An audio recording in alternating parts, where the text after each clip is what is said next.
사도신경으로 신앙 고백하십니다. 나는 전능하신 아버지 하나님 전지의 창조주를 믿습니다. 나는 그 유일하신 아들 우리 주 예수 그리스도를 믿습니다.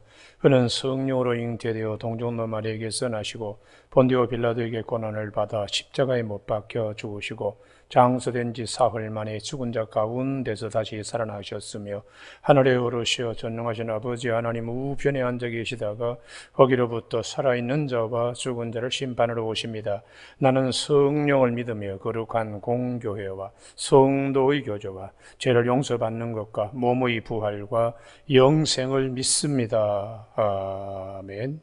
오늘 아침에 하나님께서 우리 모두에게 주시는 생명의 말씀은 누가복음 11장 27절 28절 두 줄의 말씀입니다. 한 절씩 교독하시겠습니다. 이 말씀을 하실 때 무리 중에서 한 여자가 음성을 높여 이르되 당신을 뵌 태와 당신을 먹인 젖이 복이 있나이다 하니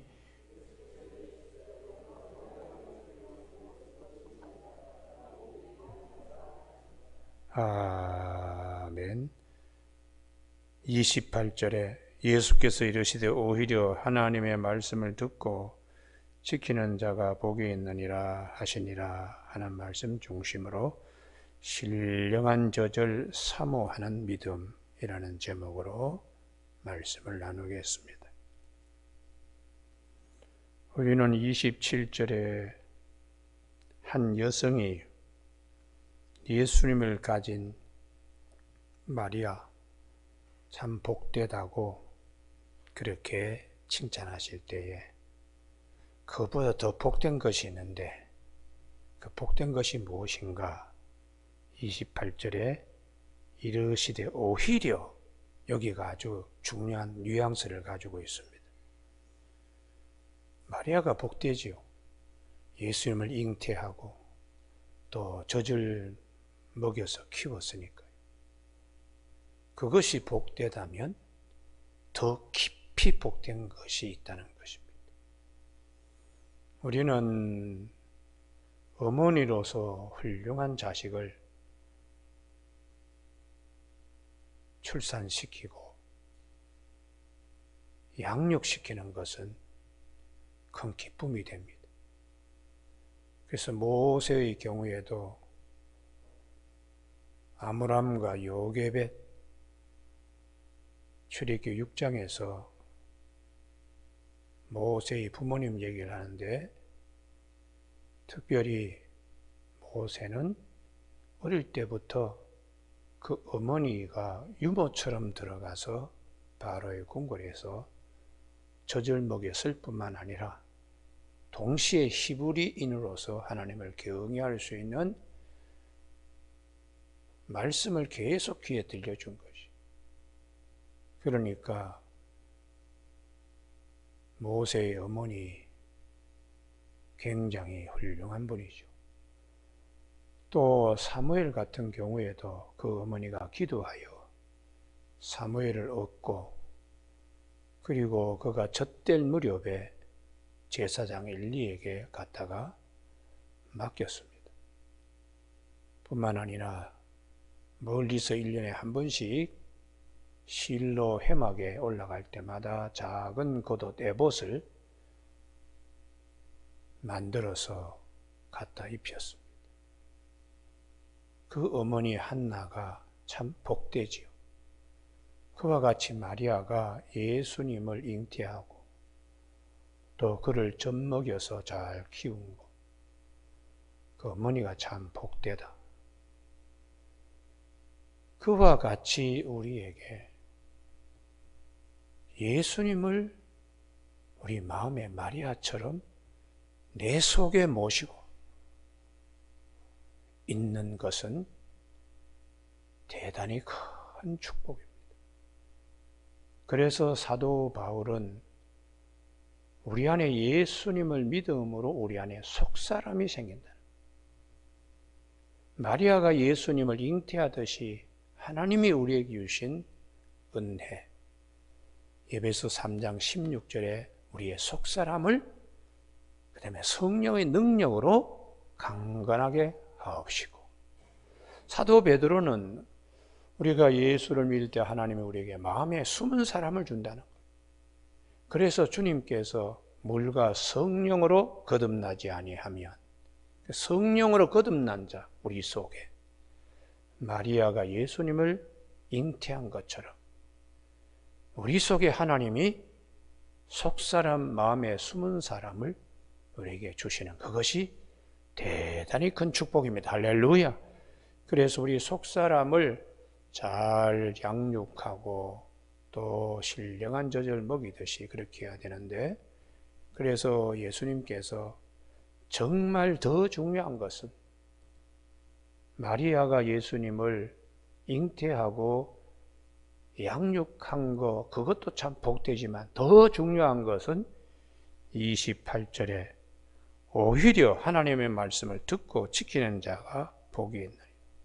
신령한 젖을 먹는 자가 더 복이 있다는 거예요. 할렐루야.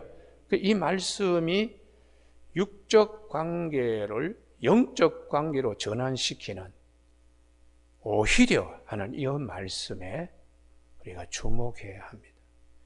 지금까지 우리가 누가복음 10장 예수님이 오셨을 때 마르다의 영접 방법과 마리아의 영접 방법의 차이가 있는데, 예수님 모실 때의 영적 관계로 주님의 발치에 앉아 말씀을 듣는, 그래서 마리아는 더 나은 편을 택하였다. 할렐루야.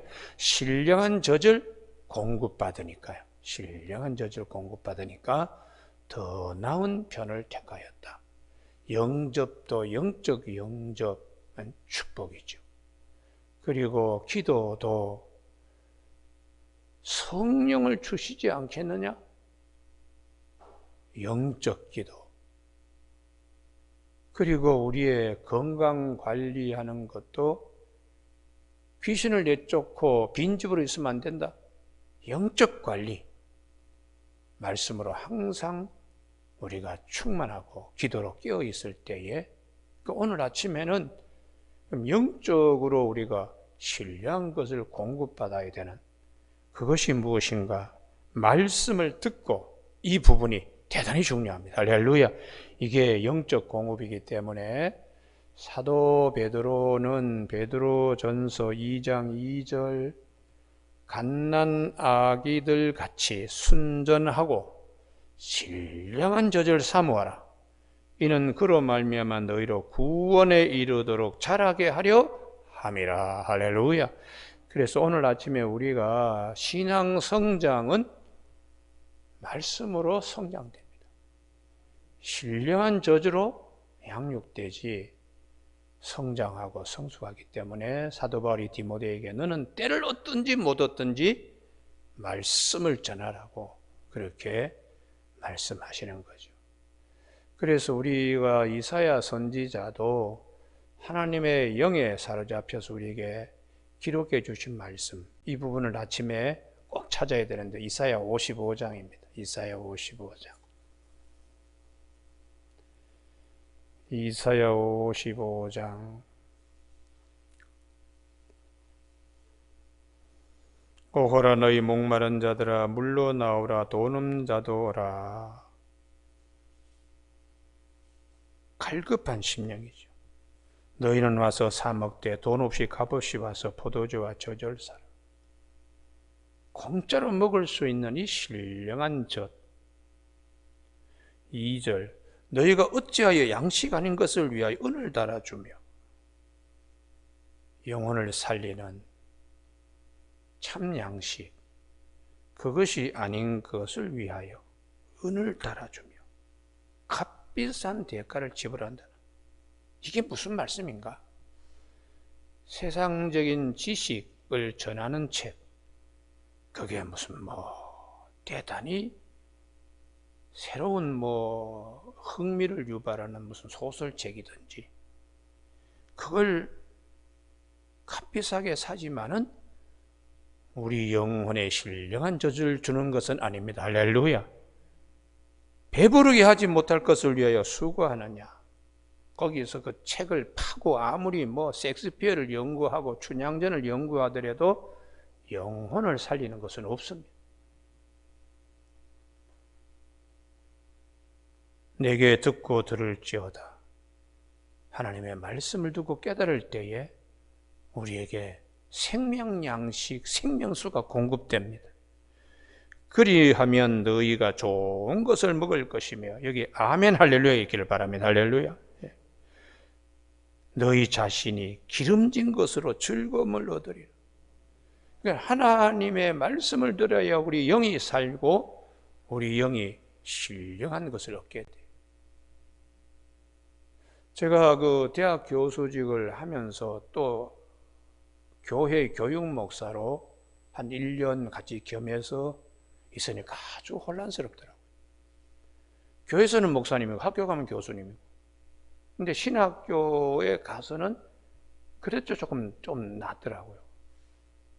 그래서 제가 깊이 생각했습니다. 이 많은 책이 구원과 무슨 관계가 있나?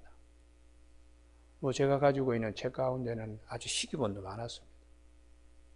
그건 나중에 뭐 아낌없이 그냥 도서관에 기증하고 말았는데요. 기증한 것들이 근본적으로 이 많은 책을 내가 살 때 얼마나 돈을 많이 들였나. 어떤 책은 뭐 저 부산까지 내려가서, 또 우리나라에 아주 통인당이라고 인사동에 아주 유명한 서점이 있는데요. 거기에 제가 3년 동안 쫓아다녔어요. 인격적 원본을 구하려고. 조선일보사에서 나온 아주 두꺼운 4권의 책인데 그걸 졸업 논문으로 쓰려고 3년 동안 대학에 다니면서 그 통인당이라고, 통문당이라고 갔더니 그 사장님이 자기가 가지고 있는 아끼는 책을 저한테 그때 주더라고요. 그래서 아주 제가 정말 비싸게 그걸 사가지고 대학 졸업할 때 학위 논문을 그걸 갖다가 썼어요. 그러니까 그 책은 우리나라에 3사람만 완제를 가지고 있습니다. 그런데 그 3사람 가운데 제가 가지고 있는 가장 판본이 깨끗합니다. 1939년 조선일보사에서 찍은 건데, 근데 그런 것들을 집에 아끼고 뭐 이렇게 보고 하더니 그게 구원과 무슨 상관이 있나? 우리 영혼을 살려니까 뭐 상관이 있나? 그래서 신학교의 도서관에다가 기증을 했습니다. 했더니 신학교의 총장님이, 서정훈 총장님이 그러더라고요. 안 그래도 장로의 신학대학에서 신학대학교 종합대학으로 인가받는데 도서관에 책이 많이 부족했는데, 그때 김재남 교수님이 우리 학교에 한 트럭 채를 기증해갖고 그 해에 장로 신학대학이 신학대학교로 바뀌게 되어서 감사하다. 그래서 도서관 입구에 가면 도서를 지정해 주신 분들 이름 해가지고 제 이름이 거기에 아주 크게 거기에 써 있어요. 우리가 오늘 이사야 55장에 너희는 3절까지 읽습니다. 너희는 귀를 기울이고 내게 나와서 들으라.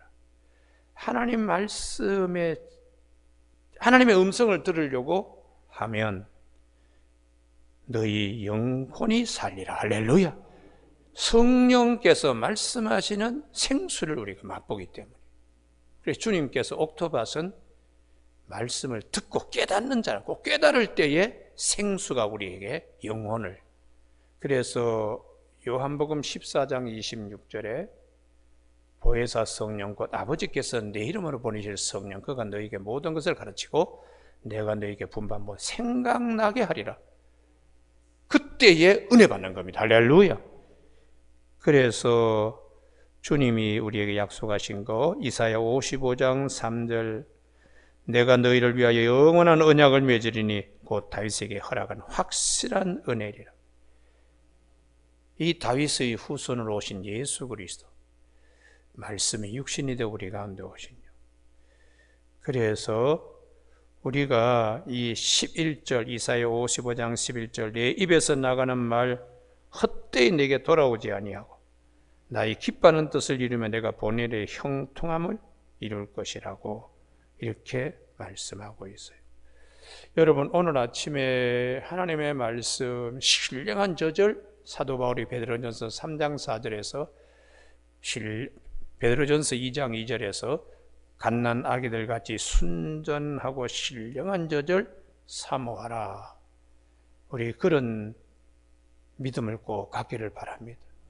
마리아의 젖을 물면서 성장했던 예수님, 그 지혜와 그 키가 자라가며 하나님과 사람 앞에 사랑스러워 가시더라.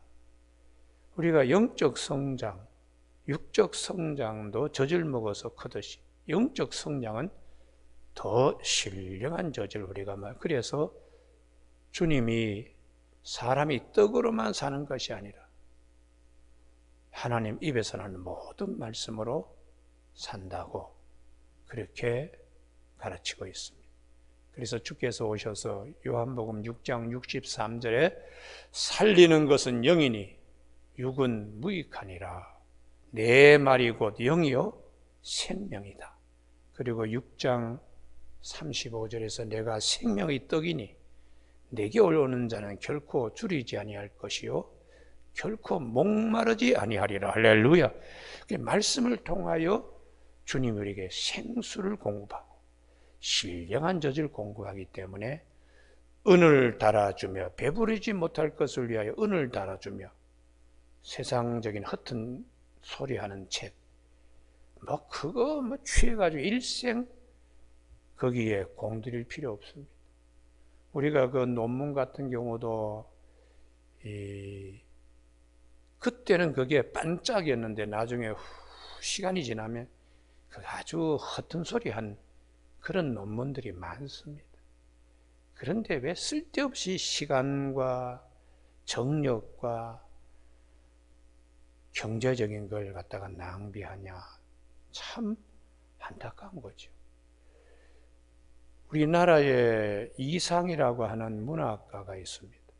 원래 본명은 김혜경인데 아주 난해한 작품을 썼어요. 같은 말을 계속 동어 반복식으로 막 하고 띄어쓰기도 막 하지 않고 붙여가지고 그게 일제강점기에 현실을 부정하는 반항입니다. 반항, 저항입니다. 그러니까 띄어쓰기 또박또박 하는 거 난 못 지키겠다. 나 반항한다. 그리고 같은 말을 계속해서 막 하는 것은 문법적, 어법적으로 이거 반항하는 그런 식으로 이상이 썼어요. 그래서 이상 문학을 이걸 이 사람이 어떻게 일생을 살면서 문학 작품을 썼나. 마지막 죽을 때 유언을 보면은 이 사람의 일생의 그 삶의 깊이를 뭘 지향했는가 그걸 알 수 있다. 그래서 마지막 죽을 때 이상이 뭘 어떻게 죽었느냐. 레몬을 먹고 싶다. 그런 유언을 남기고 해서 레몬을 사다 줬다는 소리 있고 레몬이 아니고 메론을 먹고 싶다. 그래서 메론을 사다가 줬다는 두 가지 설이 있었어요. 그래도 문학은 순수 지향적이니까 레몬을 입에 향기 맡으면 죽지 않았을까. 그래서 거기에 포커스를 맞춰서 이상의 문학을 이리저리로 연구해서 어떤 사람은 석사학위 받고 어떤 사람은 박사학위 받고 어떤 사람은 그 박사학위로 또 대학 교수까지 하고 그랬는데 나중에 이상의 임종을 지킨 여인이 나타나서 내가 선생님께서 그때에 메론을 먹고 싶다고 해서 메론을 사다 드렸습니다. 레몬이 아닙니다. 메론이 뭐냐? 배가 고프니까 궁핍함의 현실을 얘기하는 거예요. 향기가 아니고 배고프다. 레몬이 아니고 메론을 먹고 싶다. 그래서 그것은 궁핍한 일제강점기 현실에 저항하는, 그래서 이상문학을 저항문학으로 해석하는 사람들은 논문 가운데서 한 10%밖에 안 됐어요. 다 순수 지향적이고. 나중에 이게 밝혀지고 난 다음에 순수 지향적인 방법으로 이상문학을 풀어가지고 박사학위 받고 교수 된 사람들은 와르르 다 무너지는 거예요. 다 무너지는 거예요. 그래서 그걸 보면서 참 세상에 세상에 이런 일들로 일생 그냥 거기에 돈도 쓰고 머리도 쓰고 힘도 쓰고 그래서 다 쓸데없는데 모래 위에 집을 지는 거 아니에요. 반석 위에 집을 짓는 것은 성경 말씀에 기초한 이 삶이 얼마나 복된가. 할렐루야. 오늘 아침에 우리 새벽기도 나오신 분들에게 누가복음 11장 28절을 꼭 주목하시기 바랍니다. 예수께서 이르시되 오히려, 이 오히려가 굉장한 뉘앙스를 가지고 있어요. 하나님의 말씀을 듣고 신령한 젖을 사모하는 거죠. 지키는 자, 소중하게 여기는 자, 복이 있느니라. 그래서 요한복음 14장 21절에 나의 법을 지키는 자라야 나를 사랑하는 자니 나를 사랑하는 자는 내 아버지께 사랑을 받을 것이요 나도 그를 사랑하여 그에게 나를 나타내리라. 시편 119편 165절에서 주의 법을 사랑하는 자에게는 큰 평안이 있으니 그들에게는 장애물이 없으리로다. 그렇게 말씀. 그래서 우리가 신령한 젖을 어떻게 얻을 수 있는가? 묵상입니다. 묵상. 말씀 묵상입니다. 그래서 시편 1편에 복 있는 사람은 여호와 율법을 주야로 묵상하는 자는 즐거워하며 묵상해야 돼. 그래서 시편 119편 아침에 여기를 찾고 설교 끝나겠습니다. 시편 119편 97절. 시편 119편 97절. 내가 주의 법을 어찌 그리 사랑하는지요 내가 그것을 종일 작은 소리로 읊조리나이다. 이게 묵상입니다. 묵상. 할렐루야. 그 예전 성경은 내가 그것을 종일 묵상하나이다인데 이걸 이번 개역개정판은 작은 소리로 읊조린다고요. 말씀을 자꾸 암송하면서 이렇게 자꾸 생각하는 거죠. 그렇게 될 때에 103절 다 같이 읽으실까요? 시작. 주의 말씀의 맛이 내게 어찌 그리 단지요 내 입에 꿀보다 더 다니이다. 할렐루야. 묵상에서 오는 하나님 말씀을 듣고 깨닫는 이 축복, 신령한 젖을 우리가 얻을 수가 있습니다. 그래서 마리아는 더 나은 편을 택하였다고 주님이 말씀하시는 겁니다. 오늘 아침에 우리가 말씀 묵상, 말씀 사랑하고 말씀 가까이. 그래서 신명기 17장에 제왕이 되면은 서기관이 등사한 율법서를 항상 네 손 가까이에 놓고 임금노로 돼야 된다. 하나님 말씀 가까이 늘 묵상하며 아버지의 뜻이 어떻게 하늘에서와 같이 땅에서 이루어질 수 있는가를 임금이 그렇게 통치를 해야 된다고 가르치고 있습니다. 오늘 아침 우리 모두에게 말씀 신령한 젖을 사모할 수 있는 은혜 주신 주님께 감사하는 저와 여러분이 되시길 주님의 이름으로 축복합니다. 기도하시겠습니다.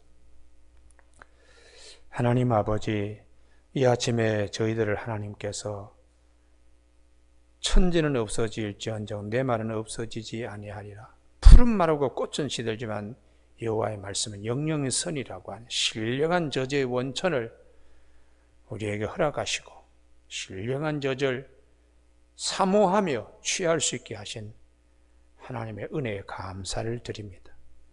살리는 것은 영이요 육은 무익하다고 내 말이 곧 영이요 생명이라고 하셨사오니 말씀을 묵상할 때마다 듣고 깨닫는 자의 축복이 넘치며 우리 안에 생수의 강이 흐를 수 있는 귀한 은혜의 자리에 다 서도록 도와주시길 원하옵고 예수님 이름으로 기도드립니다. 아멘.